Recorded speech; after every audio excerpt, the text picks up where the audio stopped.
सभी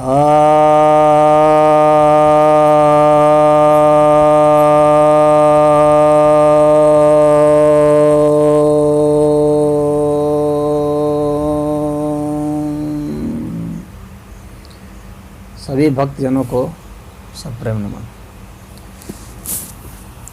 तो आज के इस सत्संग के सत्र में महामृत्युंजय मंत्र के विषय में चर्चा करूंगा। जैसा कि यह प्रतीत है नाम से ही कि मृत्यु से ऊपर उठने के लिए, मृत्यु के ऊपर जीत हासिल करने के लिए जो श्रेष्ठ मंत्र है वह यह है। इसका नाम ही महामृत्युंजय मंत्र है। यह भगवान के शिव स्वरूप यानी कल्याण स्वरूप को समर्पित है यह मंत्र। और इस मंत्र को हम जब सिद्ध कर लेते हैं तो इस मंत्र का उपयोग हम अपने रोग प्रतिरोधक क्षमता बढ़ाने में कर सकते हैं और दूसरे की भी रोग प्रतिरोधक क्षमता बढ़ाने में हम इसका उपयोग कर सकते हैं। और यहाँ तक कि रोग को ठीक भी किया जा सकता है। हालांकि वो उस जो है, जैसा कि मैंने कल भी बताया था गायत्री मंत्र के संदर्भ में भी, कि महामृत्युंजय मंत्र का प्रयोग या गायत्री मंत्र का प्रयोग या किसी भी मंत्र का प्रयोग जब भी बाहरी के लिए किया जाता है तो उसका दुष्परिणाम सामने आ जाता है। उस व्यक्ति को, चाहे मैं हूँ, चाहे आप हैं, चाहे कोई भी है, उसको उसका दुष्परिणाम भोगना पड़ता है। यह बात तो सत्य है।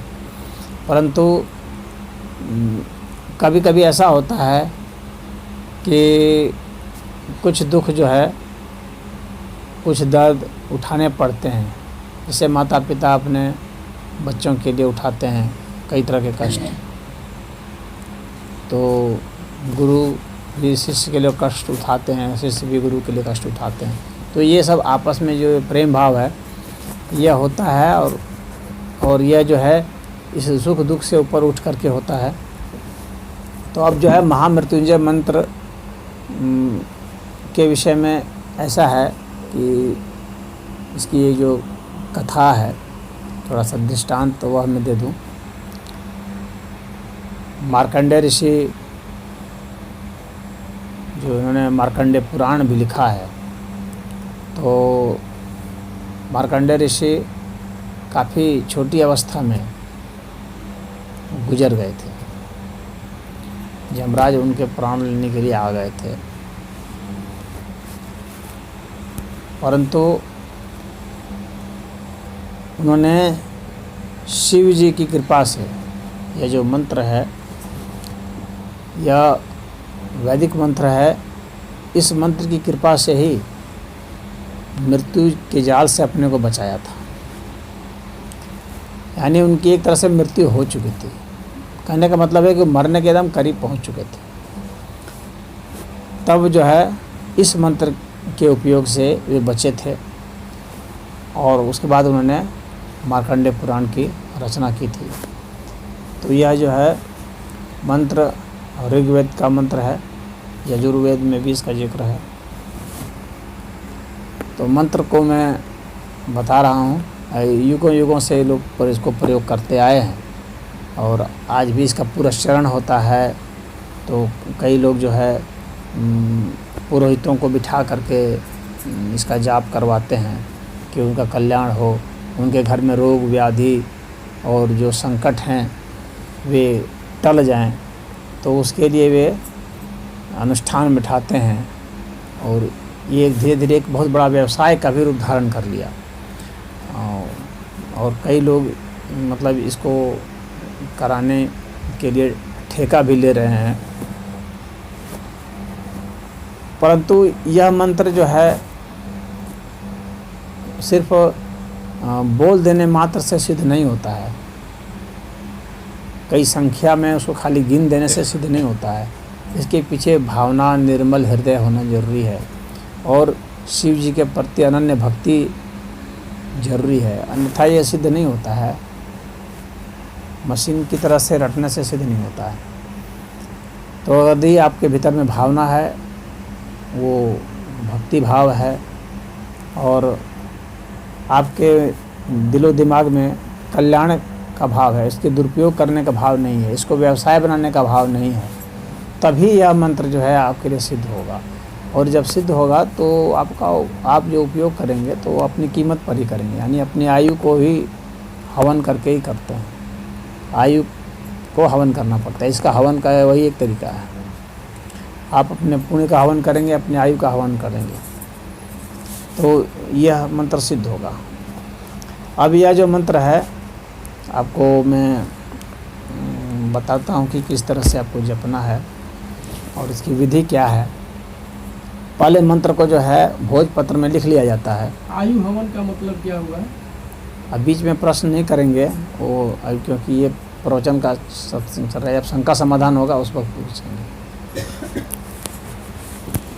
तो पहले आप जो है लिख लेंगे भोजपत्र में, और भोजपत्र में लिख करके, और इसे केसर से लिखते हैं, सैफरॉन से मंत्र को लिख लेते हैं, लिख करके अंकित कर लेते हैं अपने दिमाग में। जब तक अंकित नहीं हो तब तक जो है उसको देखते रहते हैं बहुत बारीकी से। जब अंकित हो जाने लगे दिमाग में, यानी जब हम आंख बंद कर लें और वो मंत्र हमको दिखने लगे साफ साफ लिखा हुआ मस्तिष्क के पटल पर, जैसे कि हम उसको अच्छा से पढ़ लेते हैं और उसकी चमक वैसे ही दिखने लगे, तब इसका मतलब है कि अब मैं मंत्र के उच्चार का योग्य हो गया। तब जा कर के ये मंत्र का पूरा चरण शुरू होगा। और काफ़ी टेढ़ा है यह, इसकी विधियाँ जो हैं थोड़ी टेढ़ी हैं। तो उसके बाद फिर जो है आपको इसको लिखना पड़ेगा। इस मंत्र को आप लिखते जाइए फिर जब दिमाग में अंकित हो गया तो। और लिखते लिखते जब ये मंत्र जो है 11,000 बार किया जाता है और 64,000 बार किया जाता है। दो तरीके से होता है। इसकी जो सिद्धि है 11,000 वाली है, 64,000 वाली सिद्धि होती है। तो अब इन दोनों में अंतर यह है कि जो 64,000 जो जप होता है वो पूर्ण सिद्ध हो जाता है। 11,000 जो होता है वह सिर्फ रोग निवारण के अर्थ में प्रयोग हो सकता है, संकट निवारण के अर्थ में प्रयोग नहीं हो सकता। 64,000 बार इसे लिखना पड़ेगा पहले, फिर उसका उच्चारण करना पड़ेगा बोल बोल करके उतनी ही बार, फिर बुदबुदा करके उतनी ही बार करना पड़ेगा, फिर उसको मानसिक रूप से जप करना पड़ेगा, फिर उसकी प्रतिध्वनि सुननी पड़ेगी उतनी ही बार। और यह जो है जिस भी स्थान पर आप जाप करेंगे वह स्थान जो है शुद्ध रूप से आप ही के लिए प्रयोग होना चाहिए, यह नहीं कि उसको कोई और भी प्रयोग कर रहा हो। यानी यदि आपके पास कोई चटाई है या कोई कंबल है जिस पर भी आप बैठेंगे उस पर सिर्फ आप ही बैठेंगे, इसलिए आप सदैव नया खरीद लें अपने लिए, उसको मोड़ करके फिर अपने लिए रख लें, दूसरे उसको प्रयोग नहीं करें। और इसे स्नान वगैरह करके शौच क्रिया से निवृत्त होकर के इसे किया जाता है। सुबह और शाम दोनों में से कभी भी आप जप सकते हैं, या दोनों टाइम भी जप सकते हैं। दोनों टाइम करने से थोड़ा जल्दी हो जाएगा, और एक समय करेंगे तो ज़्यादा लंबा समय लगेगा। चाहे मंदिर पर जप कर लें, चाहे अपने घर पर कर लें, या कहीं एकांत में नदी किनारे या जंगल में या किसी भी स्थान पर कर सकते हैं जो साफ़ सुथरा स्थान हो, तो वहाँ पर इसे जाप किया जाता है। जाप करने के बाद जब पूरा हो जाता है तब तो उसके बाद जो है आपको जितने भी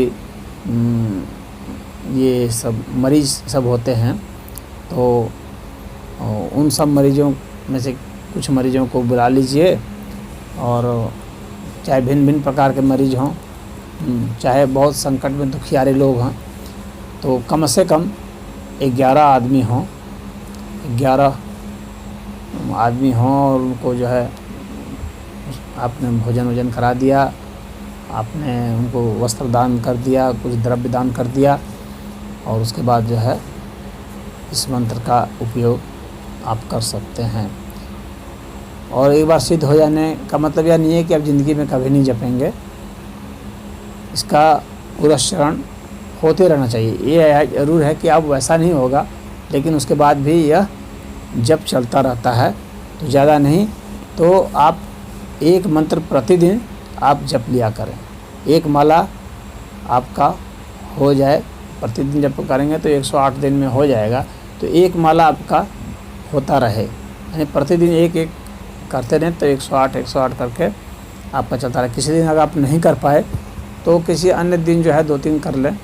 तो इस तरीके से ये कंटिन्यू होना चाहिए, यह नहीं कि एक बार किया उसके बाद छोड़ दिए, तो ऐसा नहीं होना चाहिए। अब वह मंत्र मैं आपको बता रहा हूँ। ओम त्र्यंबकं यजामहे सुगंधिं पुष्टिवर्धनम् उर्वारुकमिव बन्धनात् मृत्योर्मोक्षीयमामृतात्। ओम शिवमस्तु संकल्पमस्तु।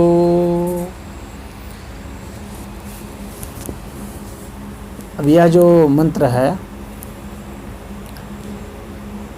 इसका मैं कुछ अर्थ बता दे रहा हूँ आपको, शाब्दिक अर्थ, क्योंकि मंत्र का अर्थ स्पष्ट होना बहुत जरूरी है। एक बार मंत्र का थोड़ा उच्चारण। ओम त्र्यंबकं यजामहे सुगंधिं पुष्टिवर्धनम् उर्वारुकमिव बन्धनात् मृत्योर्मोक्षीयमामृतात्। ओम शिवमस्तु संकल्पमस्तु।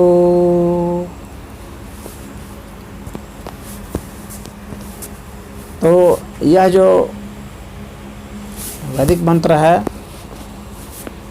इसका अर्थ यह है, कल भी मैंने बतलाया था तो मैं उसको ओम को नहीं बतलाना चाह रहा हूँ, क्योंकि कल मैं बता चुका हूँ गायत्री मंत्र में। तो यह जो शिव के जो स्वरूप हैं उसमें त्र्यंबकम जो है शिव का एक स्वरूप है, जिसमें कि तीनों नेत्र जो उनके हैं वे खुले हुए हैं। तो ऐसे जो शिव हैं उनकी हम आराधना कर रहे हैं यजामहे,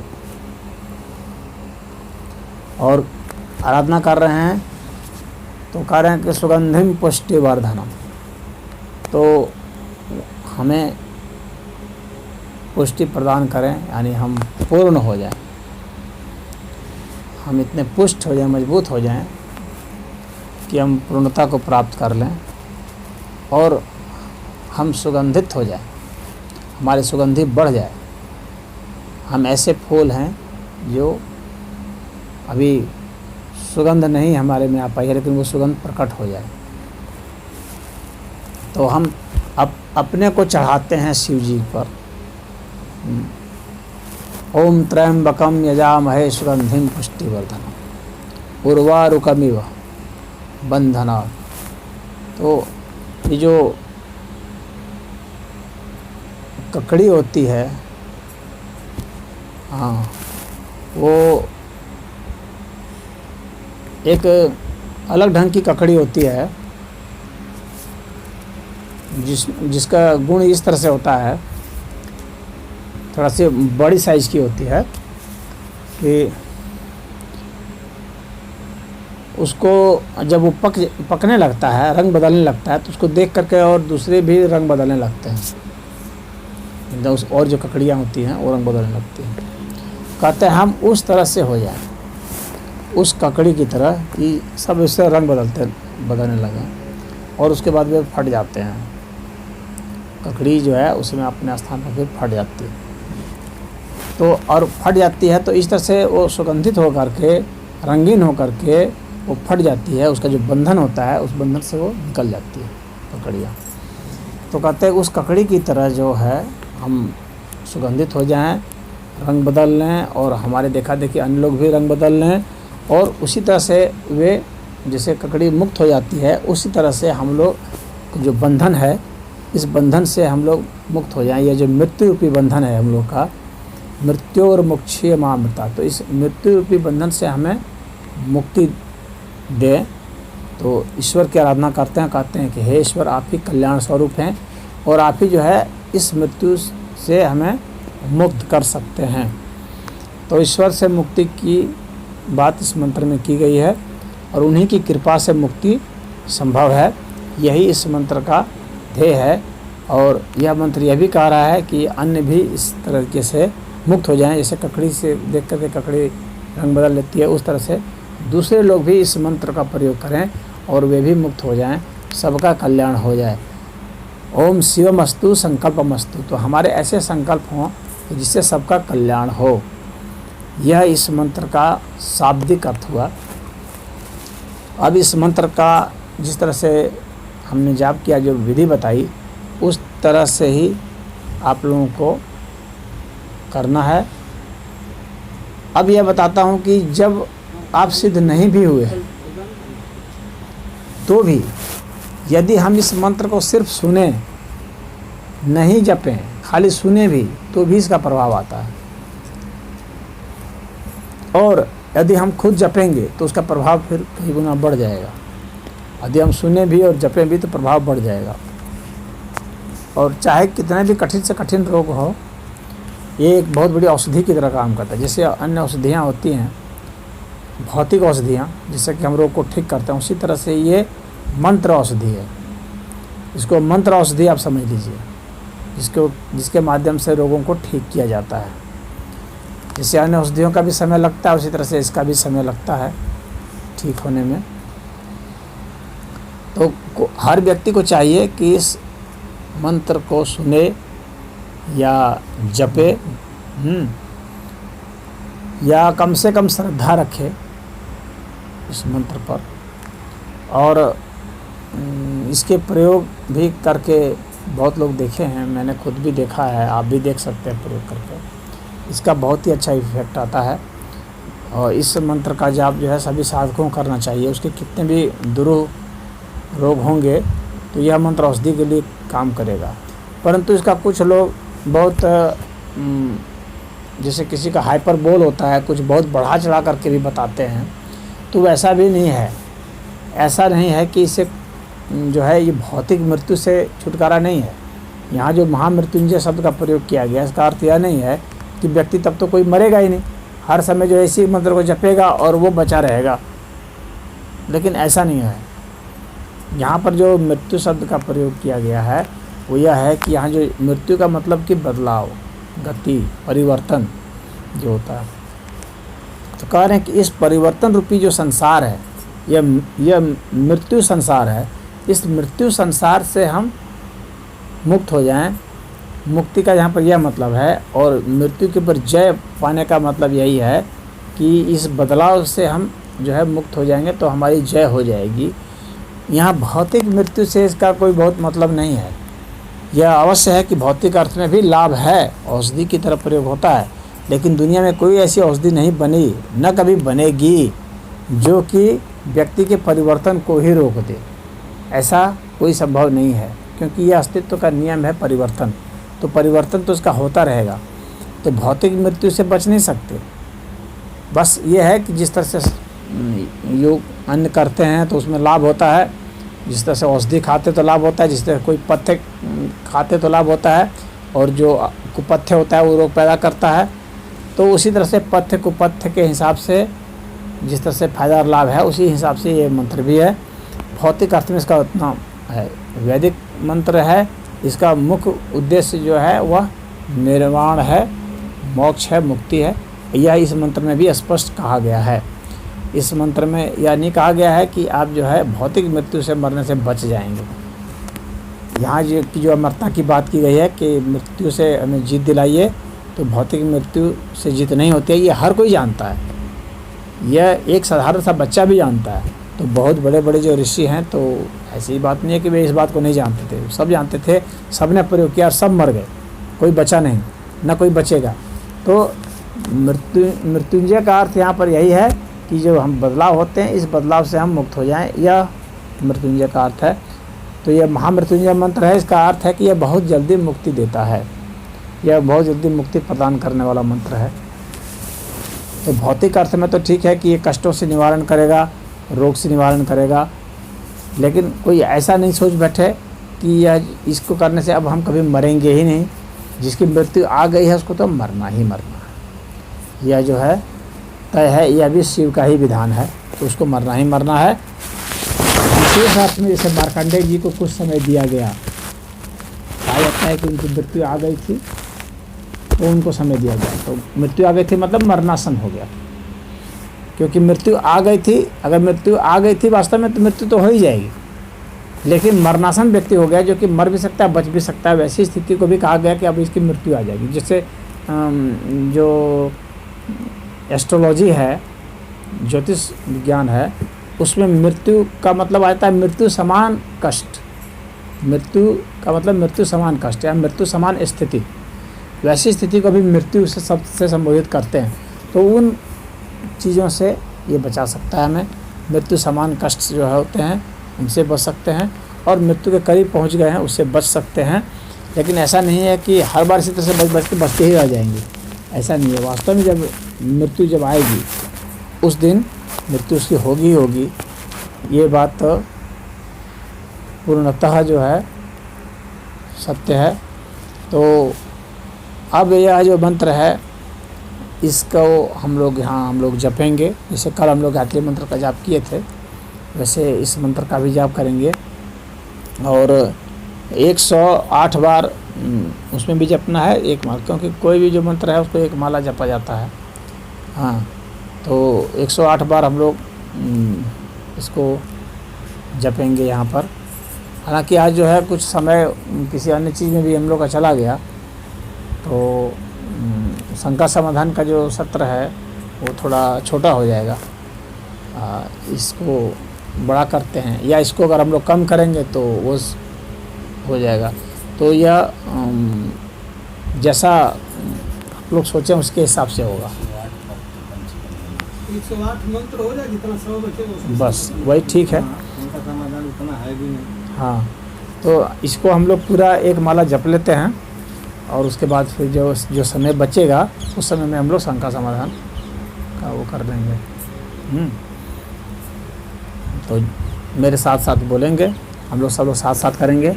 और एक चीज़ और है, जिसको याद नहीं है गुरुजी, हमको तो याद नहीं है, मैं सुनूंगा तो महाराज जी जो बोलेंगे उसको हम लोग को दोहराना है। जब बोलेंगे 2-3 बार 4 बार 5 बार तो हो सकता है धीरे धीरे सुनते सुनते याद हो जाए। तो जब सुनते सुनते याद हो गया तो बोलने लगना। मुझे भी याद नहीं। हाँ, सुनते सुनते जब याद हो जाएगा तो बोलने लगना, और नहीं याद होता है तो अपना सुनते रहना। हाँ, तो यह है, जिनको याद है वे बोलेंगे, जिनको याद नहीं है वो याद करेंगे। महाराज जैसे 4-5 बार ऐसे बोल दें कि हम लोग दोहरा लें, वो उसी में हो जाएगा, उसी में हो जाएगा, कोई ज़रूरी नहीं है, उसी में हो जाएगा। सुनते रहिए। ऐसे कई लोगों को याद होगा। हाँ, कुछ को याद होगा, कुछ को याद नहीं है, तो सुनते रहें, उसी में याद होता रहेगा। उसी में जब लगेगा कि उसी में साथ साथ बोलते रहें। जैसे कोई भजन गाते हैं तो कैसे एक आदमी भजन गा रहा है, दूसरा को याद पता नहीं है, फिर भी दोहराता है पीछे पीछे ना। तो उसी तरह से एक बार जैसे सुन लिए, एक बार कर दिया, फिर दूसरी बार दोहरा रहे हैं उसी को। हाँ, तो एक लंबी लाइन है, कोई बहुत बड़ी बात नहीं है। और ये ध्यान ये रखना है कि जिस त्वरा के साथ करेंगे कोशिश करेंगे कि उसी त्वरा के साथ करना है। हाँ, और इस मंत्र का जब प्रयोग करते हैं तो मंत्र जब बोलेंगे तो उस व्यक्ति का मानसिक चिंतन करना, उस व्यक्ति की छवि का चिंतन करना, उसके गुणों का चिंतन करना, उसकी आयु का चिंतन करना, उसके लिंग का चिंतन करना, उसकी शारीरिक स्थिति का चिंतन करना, और तब जा कर के संपादित करता है अपने आयु का हवन करना। आयु का हवन क्या है वो मैं बाद में बताऊंगा शंका समाधान वाले में। तो यह किया जाता है। हाथ से रेकी भी की जाती है, हाथ से उसको स्पर्श कर सकते हैं, या ऊपर ही ऊपर जो है रेकी स्पर्श उसको अलग कहा जाता है। उसमें बिल्कुल छूते नहीं है, भौतिक रूप से थोड़ा सा ऊपर रहता है, तो उसको कर सकते हैं। तो अब हम लोग इसको शुरू करते हैं।